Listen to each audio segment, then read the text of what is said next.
แสดงการอนุญาตในเกิดคุณเป็นยา ผู้แม่นะครับท่านที่สองขอได้เชิญคุณสุนารัตน์ผู้แม่ท่านที่สามขอได้เชิญคุณหมอกุศลาผู้แม่ท่านที่สี่ขอได้เชิญคุณพัฒนาพิชาภูมิท่านที่ห้าขอได้เชิญคุณพิวากรมาถึงวงนะครับทั้งห้าท่านครับขอได้เชิญนะครับ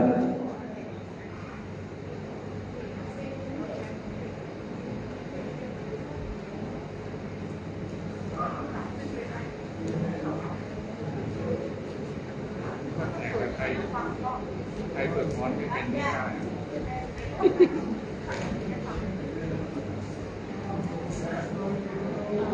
ปวด7 วันเลยปวด7 วันครึ่งเทศปวด7 วันครึ่งเทศถึง3 วันเอาเลยเป็นเรื่องของนา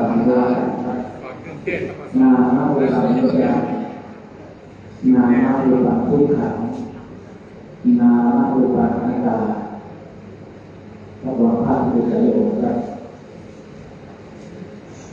วันนี้จะเจอท่านพระเอกบัตรนามของแก้วนะครับปวดกลางหรือเข่าบ้าน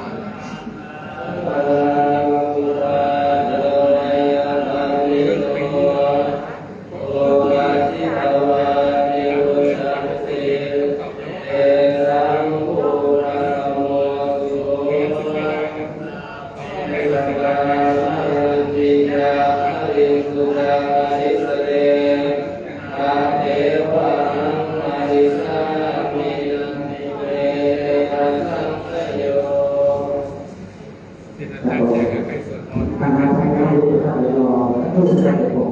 ประชาชน3 ท่านด้วยกันที่จะถวายเสด็จแด่พระสัมมาสัมพุทธเจ้าครับท่านแรกขออนุญาตเชิญคุณหมอรัตนพลที่แก้วท่านที่สองขอเชิญรองกิตติพลแดงเกิดโรงเรียนวัดคลองไทยท่านที่สามขอเชิญคุณรัตนพงศ์ในวิวเทวีครับทั้ง3 ท่านครับถวายเสด็จแด่พระสัมมาสัมพุทธเจ้าครับ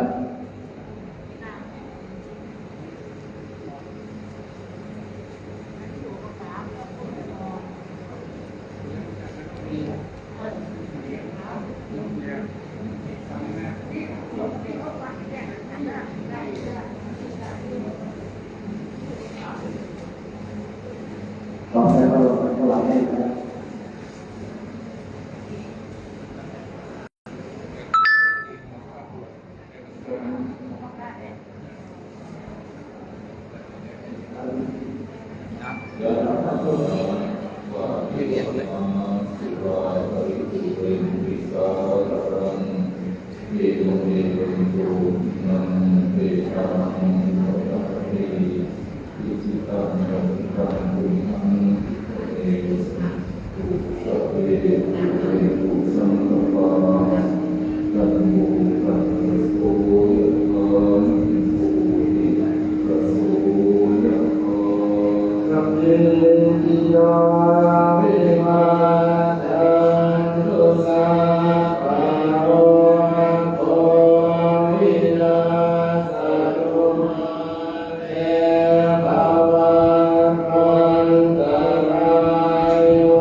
โสยาภิธรรมโม สิโต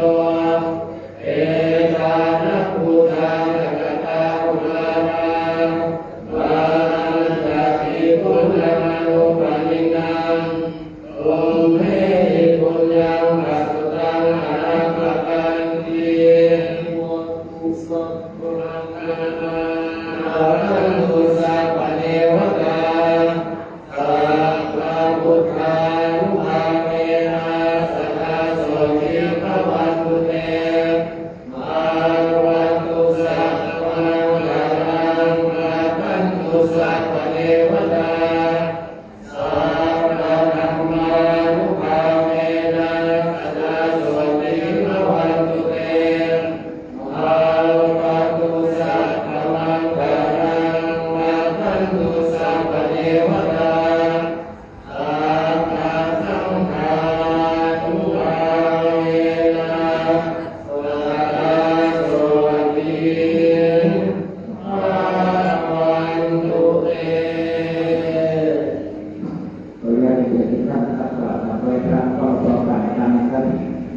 อะระหังสัมมาสัมพุทโธภะคะวะพุทธังภะคะวันตังอภิวาเทมิสวากขาโตภะคะวะตาธัมโมธัมมังนัมสสามิสุปฏิปันโนภะคะวะโตสาวกสังโฆสังฆังนามามิเราในการที่วันนี้มีประโยชน์โดยธรรมให้ได้เวลาดีที่เราไปครั้งนี้ปลดถึงที่เรียบร้อยแล้วต้องฝากราชการพระเทพราชกิจครับเราก็ได้ทำในของศาสนาที่เดินทางมาเกี่ยวกับเหมือนการเนี่ยผมยืนไม่ไหวเนี่ยต้องนั่งเนี่ยยืนไม่ไหวจากพุทธหลักก็ทำจากมาตราเสด็จคุณและเรื่องพระราชกิจโดยเป็นอย่างผมนะครับแล้วก็ฝากความเป็นพระครูสิรินันทธรรมเจ้าพระคุณสิริวัฒนาเจ้าวัดพระนครนะครับวันนี้ให้ความเมตตาขอให้เจ้าขอเป็นผลตรวจสอบข้อมูลนี้นะครับแล้ววันนี้ก็เป็นเอกลักษณ์ที่มีในวิชาพระพุทธหลักของเราแม่รัตนาจิตรีที่ได้วางในครั้งนี้ดูแลกับปกป้องภายในก็ต้องฝากภายในด้วยด้วยนะครับ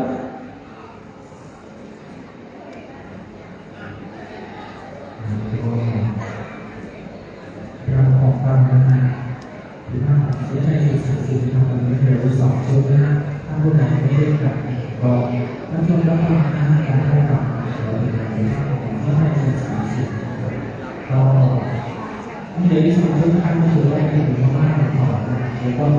คือสุดท้ายเราจะเป็นสรุปข่าวนี้นะครับเชิญรับชมรับฟังนะจะเราเป็นถ้าเราที่จะสงสัยเสียกัน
บอกให้รับข้างล่างมันต้องขึ้นมา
ค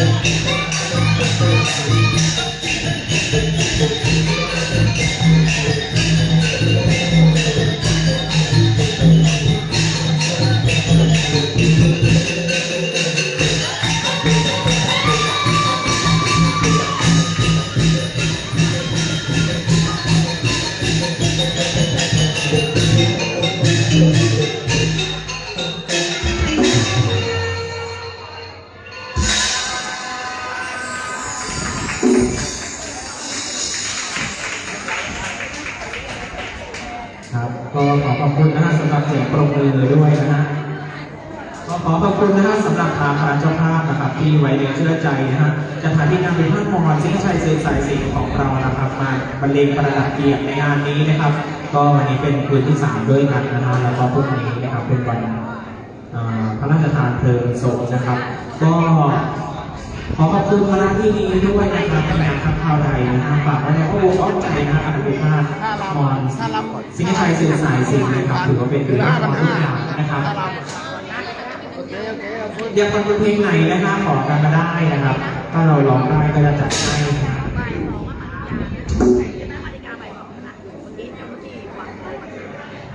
ครับก็อยากฟังเพลงไหนนะฮะขอกันมาได้นะครับขอเพลงที่1จะให้เพลงที่1นะฮะขอเพลงที่2จะให้เพลงที่2นะครับถ้าแบงค์ร้อยมาเราจะรัดเอวให้เลยไม่รู้ยังเหลือหรือเปล่านะไม่รู้ไม่ทำรับไปหมดแล้วหรือยังนะฮะ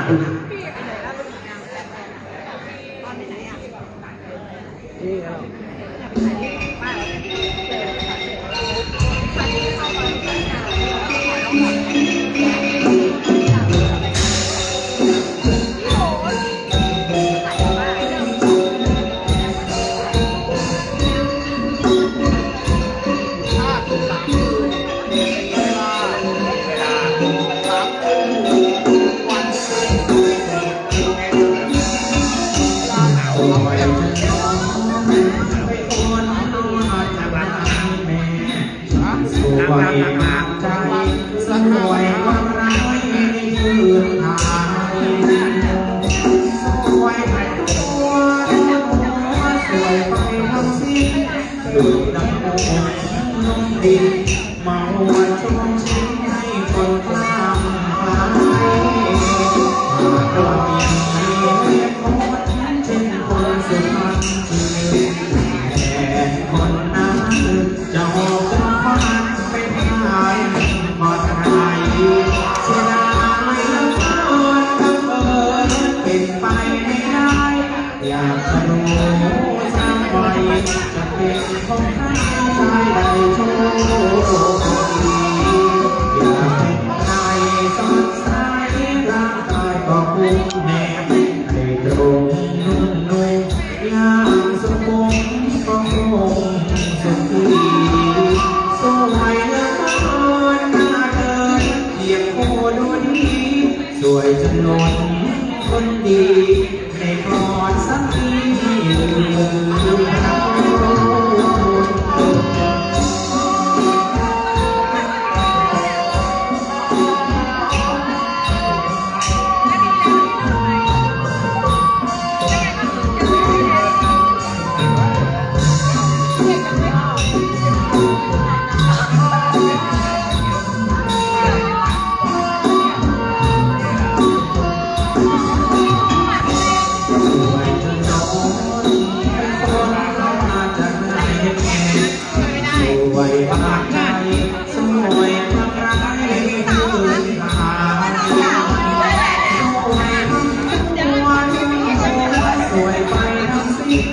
ดูดังโง่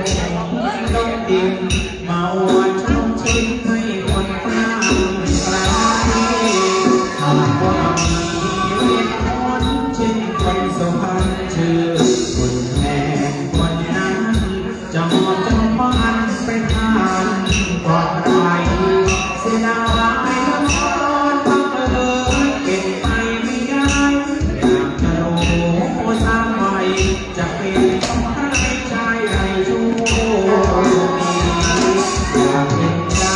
สดใสร่างกายก็อุ้มแนบให้ตรงนุ่มๆอย่างสุขุมกระโปรงสุขีสวยเหลือเกิ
วมแบบข้าวหนูที่ห้องเยอะแยะข้าวหนู ข้าวหนู คนที่ห้องเยอะแยะ เขาไปเอาที่ไหนมา เขาบอกว่า อ๋อไป มีคนเลยห้องเยอะแยะ เดินไปเอาเดินไปเอา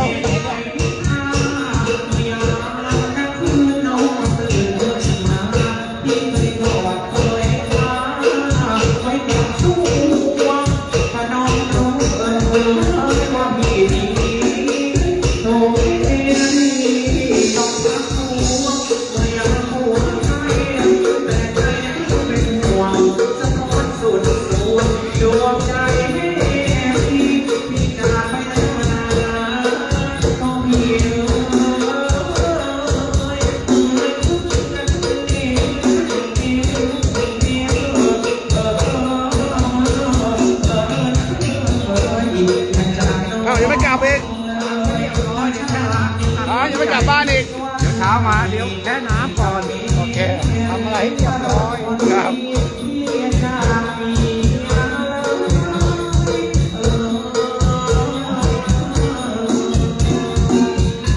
น้ำไป